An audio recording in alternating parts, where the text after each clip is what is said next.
Welcome to Fireside Giants. My name is Alex with my co-host here, Anthony Rivardo. Today we got a cool segment on the line talking about the New York Giants defense and how amazing they can be, the pairings that come with it, and the additions they made this offseason, just where this defense can land in terms of, their relation to the other teams in the NFL. And we know that last season they ranked 9th in points allowed per game. Completely surprised everyone since I thought the offense was going to be vastly better than the defense. The defense came out of nowhere. Patrick Graham, we all love him based on his schematics and how he managed to, just spur so much growth and development with a unit that really lacked talent at a lot of positions. But I want to talk about, one mock scenario that can really overhaul the linebacker corps, maybe not overhaul, but just add another elite piece to this defense, which can make it a top 2, even maybe the best defense in the NFL. Before we dive into this, though, Anthony, how you doing today, my friend? I'm doing great, and I think you kind of hit the nail on the head, right? Because you mentioned that Patrick Graham's defense was incredible last year, but the Giants had a severe lack of talent. It was so good, despite having all these holes on the defense, whether you're talking about edge rusher, secondary inside linebacker, we had the final pick in the NFL draft starting there, playing good, but I think a lot of that had to do with Patrick Graham's scheme, right? And cornerback, too. We had a revolving door there the entire season. Well, now we don't have those holes. We have a legitimately talented and good defense. We don't have that lack of talent, really. Our defensive line is still great. We lost Dalvin Tomlinson, sure, but then we got Danny Shelton, who I think is a pretty solid piece. And I think that we're going to add another piece in the draft anyway that could be even better than Danny Shelton. I think when you look at the edge rusher group, still not that great, but we definitely added a couple more talented players. Ifedi, Ryan Anderson, these are guys that are going to be good rotational pass rushers. I think we got some talent there. CB2, completely patched that one up if Adoree Jackson stays healthy. Might have one of the best CB2s in the NFL. And then, of course, our safety trio, quadro, actually, if you're throwing Julian Love into that mix. We've got Xavier McKinney. He should be fully healthy this year, ready to play a lot more football than he did last year. This defense is actually talented now. And it could get even more talented after the NFL draft. So Patrick Graham unleashed an incredible defensive scheme last year, and we were all super impressed because he was doing it with such a lack of talent. Now just wait in 2021 what this defense looks like in Patrick Graham's scheme with some legitimate talent on that side of the ball. It could get really scary, especially if they do add that one more big elite piece in the draft next month. Very excited to see what we do in the draft. And really, I just can't wait to watch some Giants football next season and see this defense dominate as one of the best in the league. Yeah, that's exactly right. And if you're watching on YouTube, check out the new shirt, Kenny, New York Giants. Pretty dope. You can get that on the store, and I'll have it in the description below on YouTube. If you're listening on audio, I have a really cool shirt. Go check it out on YouTube. Also, follow our new TikTok, Fireside Giants. Showed Michael Strahan's video of him getting new teeth. That was pretty exciting. 750 likes on that one. People really like Michael Strahan with the new teeth. That was insane, by the way. Fix a tooth gap. I don't even recognize that anymore. The lisp is gone. Pretty insane. But back to the defense. Actually, I want to talk about Strahan real quick. That was really funny that you mentioned that. Because I went home for the day yesterday, and I was sitting with my mom and my sister having dinner. My mom loves Michael Strahan. She watches any show because he's basically the face of TV now, right? Because he's on Good Morning America. He's always been on all these different shows. She watches anything he's on. She's a huge Giants fan as well. Loves Michael Strahan. I showed it to her. She was like frightened. She didn't know what the heck was happening. Michael Strahan without a tooth gap? What is that? I showed a picture of him to my sister. She goes, I've never seen this guy before. I don't know who that is. I'm like, yeah, you have. Show a picture of him with the tooth gap. She goes, oh, that's him? So funny, man. He's almost unrecognizable without the tooth gap. It's really weird. Strange times that we're living in 2021, but happy for him. If he's happy with it, I'm happy for him. So go Michael Strahan. Love that guy. Yeah, I mean, I always felt like the tooth gap just gave him that personality, that characteristic that, it just made him Michael Strahan. He had that big smile, that big goofy smile after he sacked Tom Brady. It was always made me happy. And now he has a perfect smile. Obviously on television probably looks really good. But as a football player, it always just it was a characteristic that I was just like, that's Michael Strahan. That makes him so unique. But good for him. If he's happy, I'm happy for him. But back to the defense. This is, a reason to get really excited. The Giants have the 11th overall pick. We know this. And last season, they didn't have Lorenzo Carter and didn't have Ocean Eximenez, two players that I'm not expecting to be above average, but maybe average at best in 2021. That is better than Jabal Sherrod and Carter Coughlin, a 7th round pick and a guy that signed off the Jacksonville practice squad. They're going to be better than that. I can say confidently. They also brought in Ryan Anderson from Washington. So let's overview a couple things right now. The Giants lost Dalvin Tomlinson. They lost Dalvin Tomlinson and Kyler Fackrell, 2 players. They added Ifeadi Odenigbo. Yes, I'm going to try to say that right. Ifeadi Odenigbo. They added Adoree Jackson, Ryan Anderson, a bunch of depth pieces they signed yesterday. Who else did they grab? Do you remember anyone else that grabbed? I feel like there's a bunch more that I'm completely whiffing on. On the defense? Yeah. Well, Ifedi, Ryan Anderson, did you mention him? We got Adoree Jackson. Adoree. Those were the main pieces. Danny Shelton, of course. Danny Shelton, right. They re-signed Austin Johnson, which I think is a really nice quality depth piece. And yeah, I'm sure there was a couple others. I know we signed another cornerback that played for the Titans. Logan Ryan was happy about that. I'm sure Adoree was as well. Haven't looked into him yet. I want to say there was a linebacker. Oh, what's his name? Oh, Reggie Ragland. That's who. Yep. Him as well. We were probably missing a couple others. Giants were really active at free agency. We spent $179 million guaranteed, so they're really active. They spent a lot of money, so we might be missing a couple names, but overall, it's a lot of really talented players that we just listed. And at the end of the day, they lost Dalvin, they lost Kyler, but they replaced them with Danny Shelton, Reggie Ragland, Ryan Anderson, and Adoree Jackson. Those are guys that can contribute next year. Adoree Jackson's the biggest one, of course. Locking down that CB2 position, he historically the last couple of years is ranked as one of the best man coverage corners in football when healthy. That's a big asterisk to put next to it. But I think that he's going to be amazing. I think they still have Isaac Yiadom they can fill if he misses any games, who has experience in our scheme. But he also has really good chemistry with Logan Ryan. I read a fantastic story this morning on, I think it was maybe Zach Rosenblatt maybe wrote about it, NewJersey.com. I forget who it was, but he wrote about Darnay Holmes and Adoree Jackson. And Adoree Jackson was at some football camp and ended up making a significant impact on Darnay Holmes. And Darnay Holmes, when he found out Adoree Jackson was coming to New York, was like, oh my God, like that's amazing. Like he made such a significant impact on my life.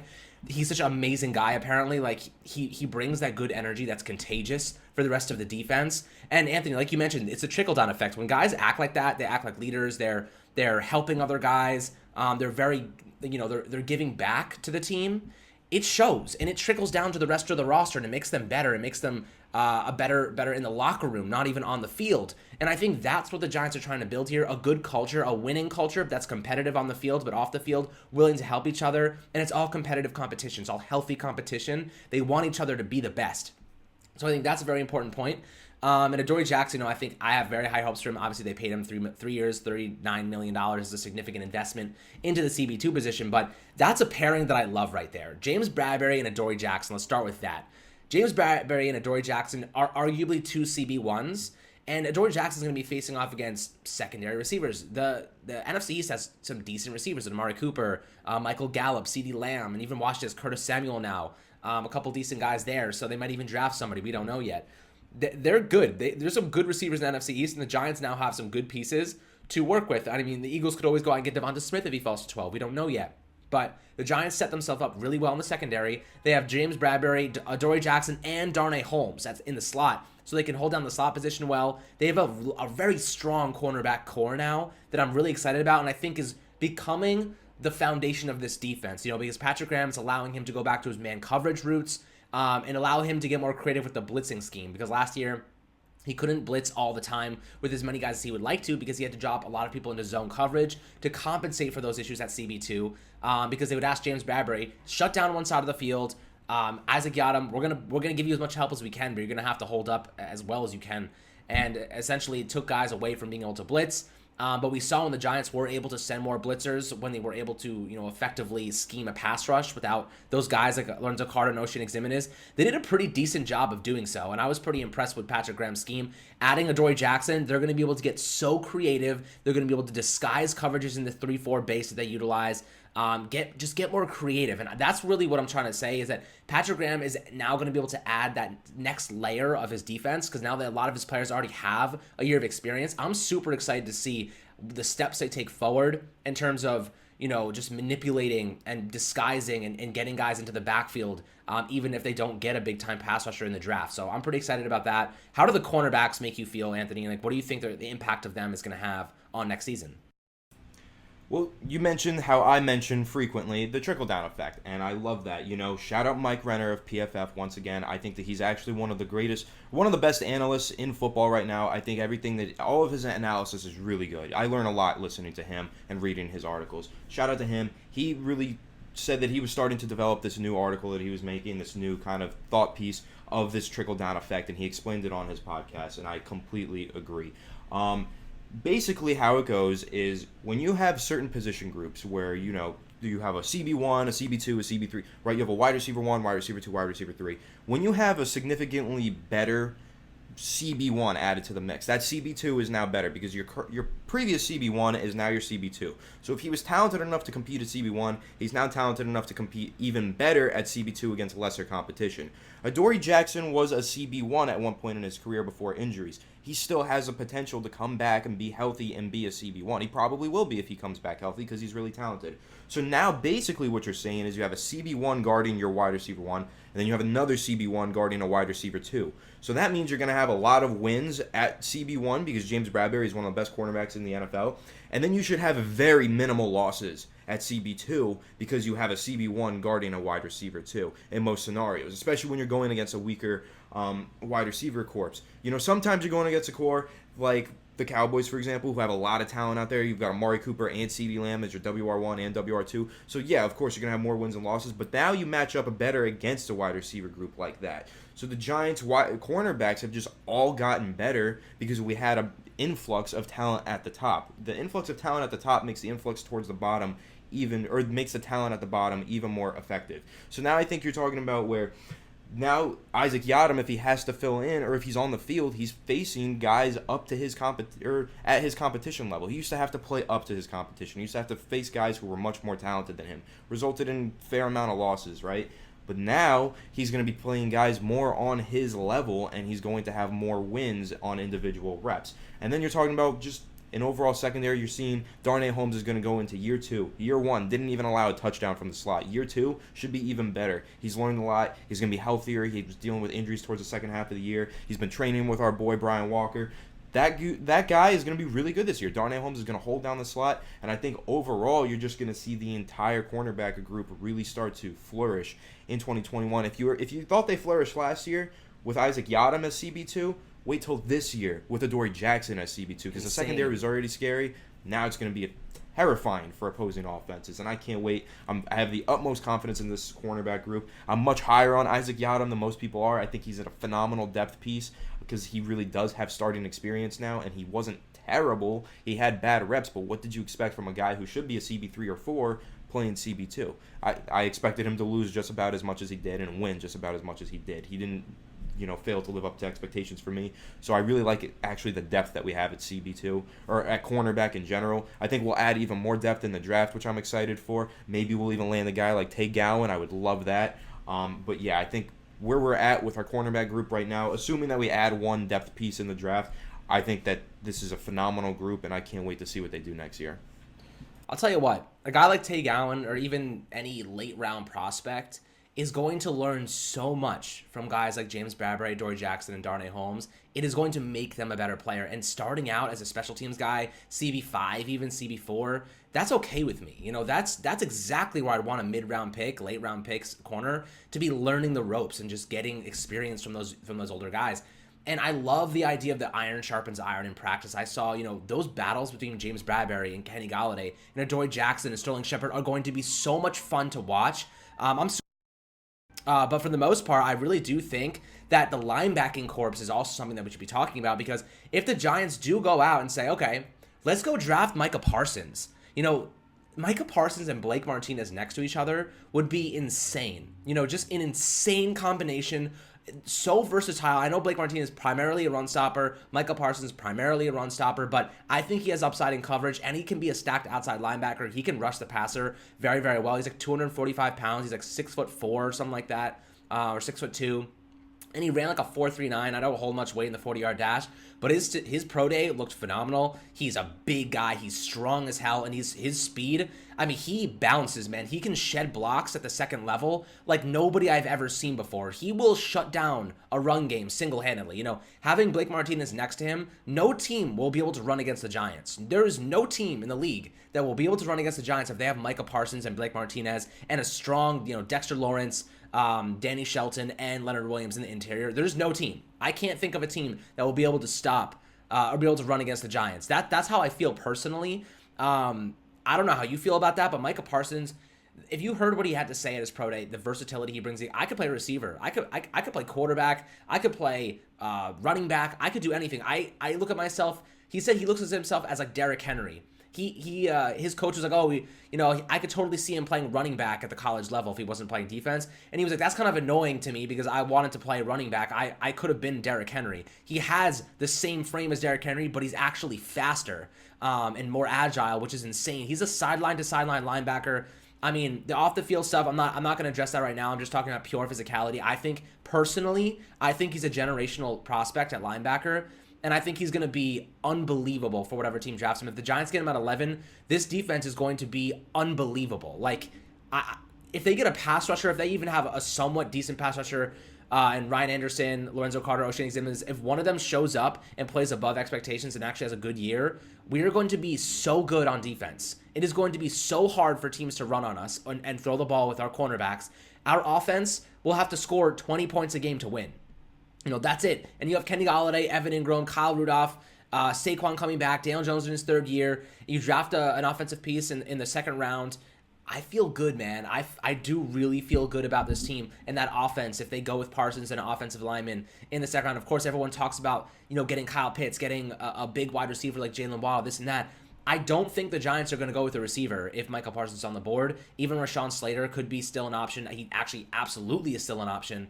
But I just can't get the idea of Micah Parsons out of my head on that defense, Anthony. What do you think about that? And how do you think this defense would be impacted by a player like him when we're already considered to be elite? Adding someone like Parsons, where does that bring us? Well, I think the main thing with Micah Parsons, right, because I'm personally not sure I would call him a generational talent, right? I think at one point I might have, but the more I look at it, I don't think that he's great enough in pass coverage to be generational. He wasn't asked to do much pass coverage, and he really isn't good at pass coverage. But he doesn't need to be, right? Because you just mentioned it. No one's running against us if Micah Parsons is there. He's phenomenal as a run defender. But the most intriguing thing about Micah Parsons to me and to most people is the ability to rush the passer that he has. He has outstanding pass rush moves for an off-ball linebacker to the point where you say maybe he's actually an edge rusher. He's like that good at rushing the passer, which is insane, but he's also that good at defending the run. So when you talk about versatility, you're talking about a guy that you can line up Sam, Mike, you could put him at outside, you could put him on the edge, you could probably even put his hand in the dirt at 5-tech on some plays just because why not? Because you can just move this guy around like a chess piece, make the opposing offense say, where's Micah Parsons right now? Have to find him wherever he is on the field, have to know where he is so he doesn't destroy this upcoming play. That's what you get with Micah Parsons, and the Giants haven't had that at the linebacker position in a long time. Yes, we do have Blake Martinez, phenomenal talent, excellent run defender, also not very good in pass coverage, also not versatile enough to go around and rush the passer like that. He's a good inside linebacker blitzer, but he's not this versatile, not this athletic like Micah Parsons. Micah Parsons is an elite athlete. Again, I asked this a couple episodes ago. I need to know, like, what is in the water at Penn State and how do I get some of that? Is that the Michael Jordan secret sauce or whatever the hell that it was from Space Jam? I need some of it, like ASAP, because I would kill it on the intramural football field, right? So Micah Parsons, though, what he does as a pass rusher is huge for, say he was in the Giants scheme, because we love to blitz and we love to disguise coverages and we love to have QB spies out there.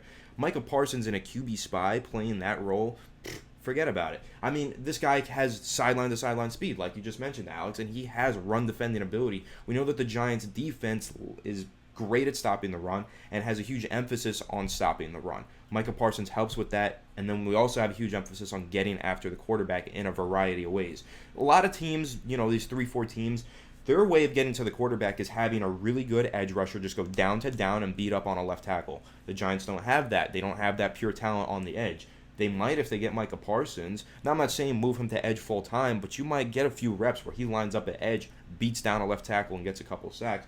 But mainly what you're getting is a guy who's versatile enough to blitz from multiple different spots, which is what Patrick Graham wants. He has corners blitz, he has safeties blitz, he has defensive linemen drop back into coverage while linebackers blitz, which would fit perfectly with Micah Parsons.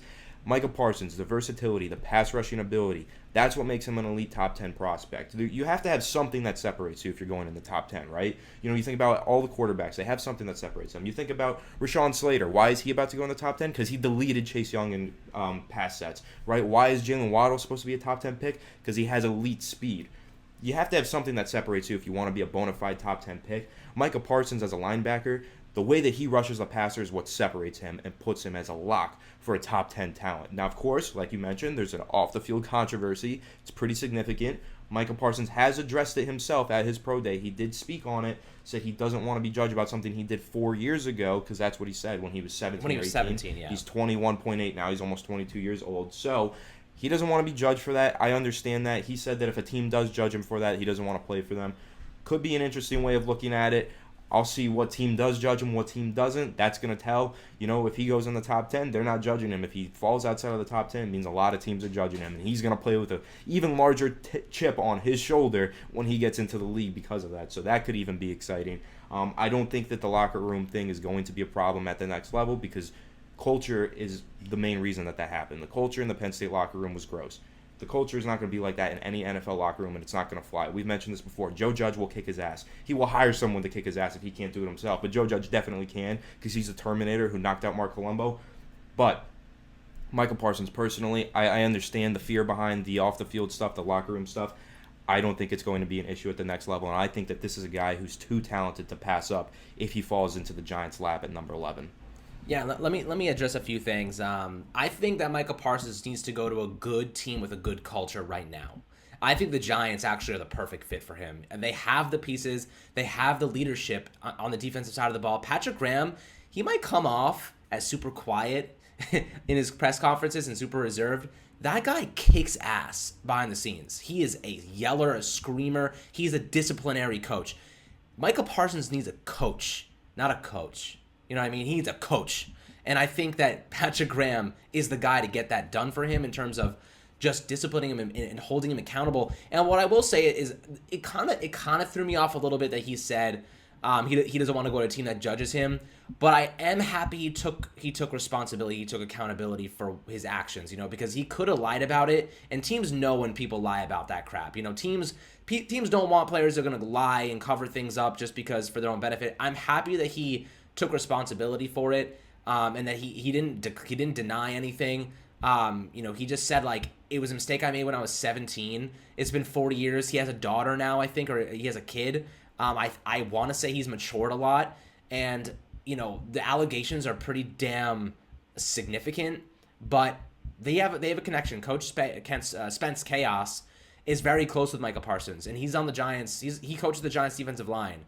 If the Giants go to Chaos and say, is this guy worth it? Is he going to cause problems? And Chaos says, not a chance. I will hold him accountable. I have his back. I'll watch over him.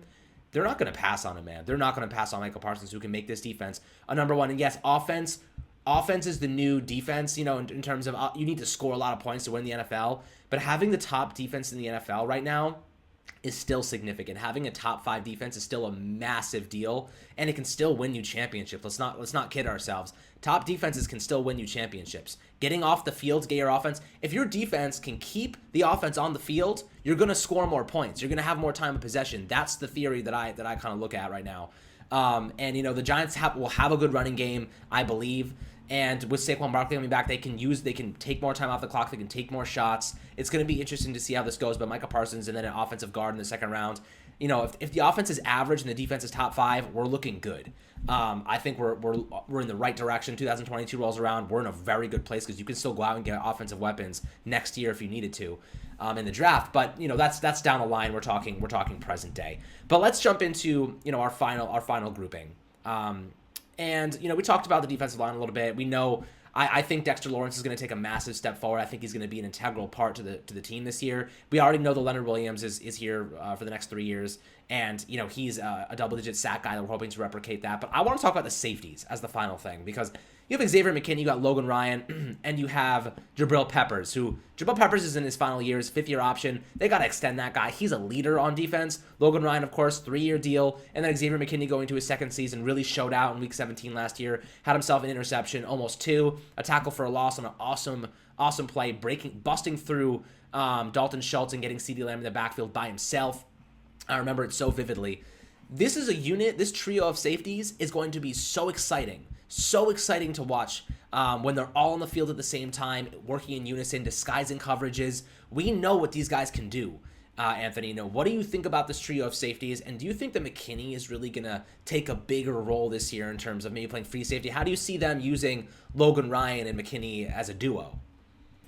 See, Personally, I've been saying this for a while because, when I did that film breakdown that we mentioned sometimes way back in the summer on Xavier McKinney, he's not really a free safety. He is actually more of a strong safety. He does things that work really well playing that box safety role where he gets down in the box and defends the run. He's an excellent run defender. Now, he's also a guy who's really good at getting into the slot and manning up on slot wide receivers, mans up on tight ends really well. He's pretty good in coverage, but he's good in coverage in the way that a versatile strong safety would be, where they guard tight ends, slot receivers. He's not good in coverage where a free safety goes and sits in this, half field zone and is super rangy, just gets from one sideline to the next, gets from one hash all the way to the other sideline. That's not really his game. He doesn't have that kind of range. He's not deep coverage, elite. He's not elite in that. He's elite in getting in the box, playing man coverage, stopping the run. That's what he does really well. So when I think about Xavier McKinney's role this upcoming season, I think, yes, versatility. He'll line up at free safety. He'll line up at strong safety. He'll line up at linebacker and play QB spy really well. He did that against Seattle pretty well. And then, of course, he'll go and he'll blow up plays in the backfield like he did against the Cowboys in Week 17 on that CeeDee Lamb screen pass. He does things like that, but when I say what particular defined role do I see him playing in 2021? I think what happens, you see Logan Ryan continue to thrive at free safety. You see Jabril Peppers, being the absolute beast that he is, go down into the box a lot more, play that money backer role. And then I think you see Xavier McKinney play that strong safety role to a T in his second season. I think that's really the rotation you see. Of course, you're going to see a lot of three safety sets in those nickel packages that Patrick Graham loves to run. But I think a lot of what you're going to see is strong safety out of Xavier McKinney, not much free safety. He has the ability to do it, but I think his skill set works better at strong safety, and I think you're going to see a lot more Jabril Peppers in the box this year, especially if they don't go ahead and grab a guy like Micah Parsons, or, they don't get a linebacker too, and it's still Tay Crowder. Tay Crowder's good. I like him a lot, but who would you rather see on the field? Jabril Peppers or Tay Crowder? You'd rather see Jabril Peppers, so I think that's why he's going to end up playing a lot more linebacker, a lot more money backer in those nickel sets, and I think that's really exciting. I love the safety group that we have. I still think you see Julian Love hit the field quite a bit too. The Giants did have plays where there were 4 safeties on the field last season. I think you'll see that again. We know Patrick Graham's versatile. We know he loves to get creative. So I think that we'll see Julian Love on the field. And of course, Julian Love, shout out to him. Love that guy. We did the interview with him.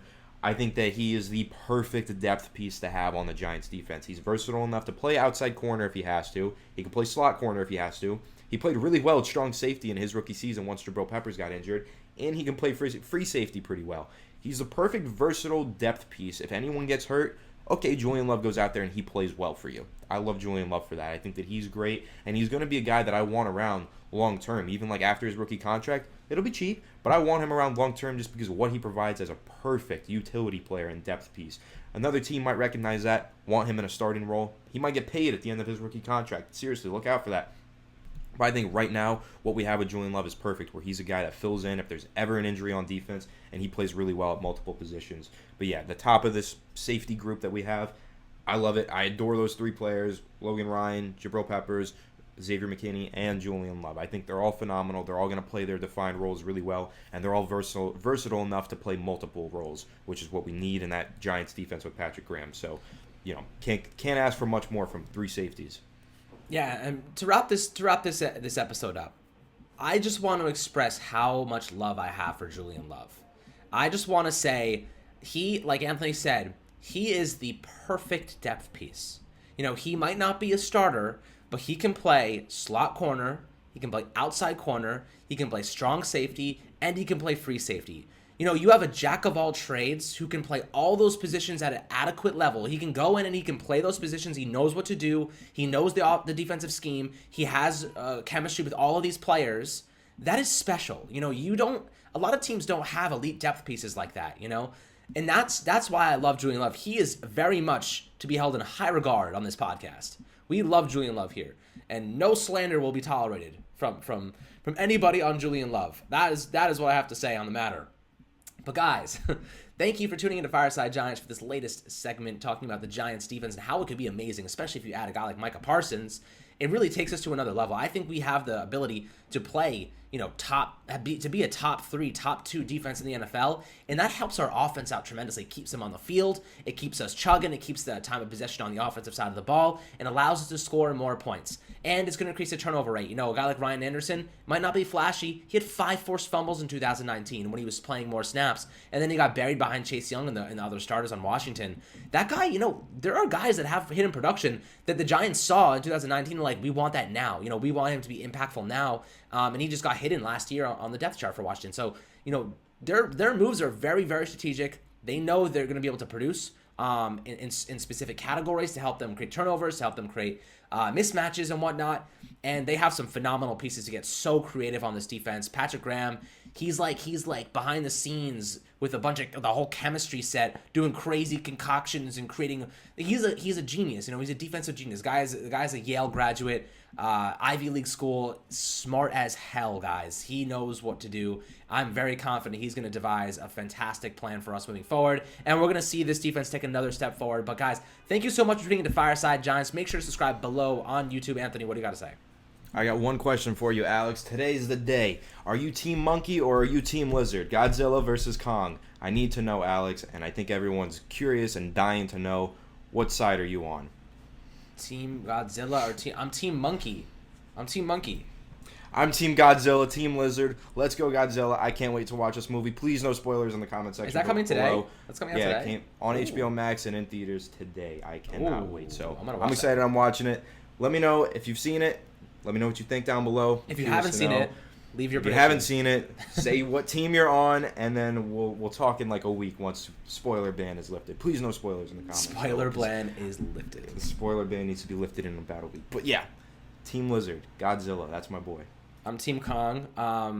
I just think he's dope. I like the story. But guys, thank you for tuning in with us. Make sure to subscribe below on YouTube. Turn on notifications for Apple and Spotify. Much love as always. We'll catch you guys on the next video.